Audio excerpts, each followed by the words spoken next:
मानवी ऊती आणि अवयवासारख्या पॅथॉलॉजिकल कचऱ्यावर प्रक्रिया करण्यासाठी कोणती पद्धत सर्वात योग्य आहे? काय म्हटलंय? प्रश्न व्यवस्थित समजून घ्यायचा. प्रश्न तुम्ही सोडवत आहेत, आधी प्रश्न व्यवस्थित समजून घ्यायचा, नंतर ऑप्शन व्यवस्थित पाहायचे आणि नंतर व्यवस्थित प्रश्नाचं उत्तर टिक करायचं.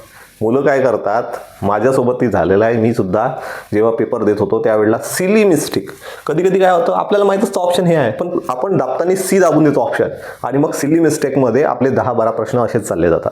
म्हणून व्यवस्थित प्रश्न पाहायचा, वाचायचा, 2 वेळा वाचायचा, ऑप्शन व्यवस्थित वाचायचे आणि उत्तर टिक करायचं. तर काय म्हटलं आहे? मानवी ऊती ज्या असतात आणि अवयवासारख्या पॅथॉलॉजिकल कचऱ्यावर, मानवी ऊती आणि अवयवासारख्या पॅथॉलॉजिकल कचऱ्यावर प्रक्रिया करण्यासाठी कोणती पद्धत सर्वात योग्य आहे?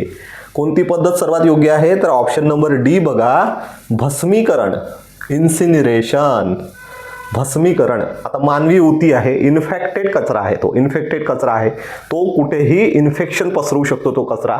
मग अशा प्रकारचा जो कचरा आहे, अवयव आहे, माणसाचे अवयव कसे निघणार आहे? एखादं ऑपरेशन झालं, तुम्ही कॅन्सरसारख्या मोठ्या हॉस्पिटलमध्ये जा, तिथे जर एखाद्याचा हात इथून इन्फेक्टेड आहे, त्याला तिथून गाठ आलेली आहे, तर तो हात कट करून टाकतात, किंवा एखादा बोट कट करून टाकतात, एखादा पाय कट करून टाकतात.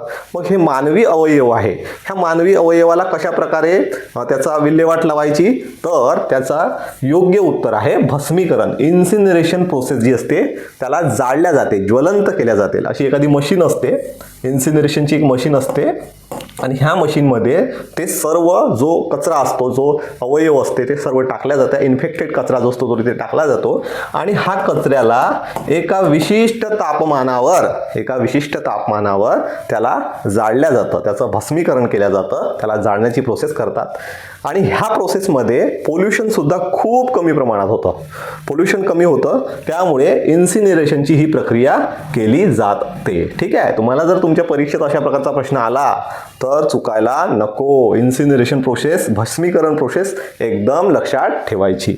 त्याचबरोबर त्याचं पूर्ण व्यवस्थित आपण एक्सप्लेनेशन सुद्धा दिलेलं आहे. हे PDF तुम्ही व्यवस्थित वाचा. हे प्रश्नाला 2 वेळा रिवाइज करा. तुम्हाला येणारा जर याच्यातला रिपीट प्रश्न पुढे आला, आणि 100% सांगतो, याच्यातले प्रश्न पुढच्या परीक्षेमध्ये काहीतरी पर्सेंटमध्ये प्रश्न जे आहेत ते रिपीट होईल.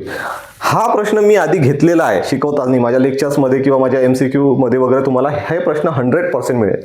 तर हे जे आपली यशस्वी बॅच आहे, आपण जी स्पेशल सॅनिटरी इन्स्पेक्टरची तयारी करून घेतोय, त्या बॅचमध्ये हा प्रश्न झालेला आहे. भरपूर प्रश्न झालेले आहे याच्यातले.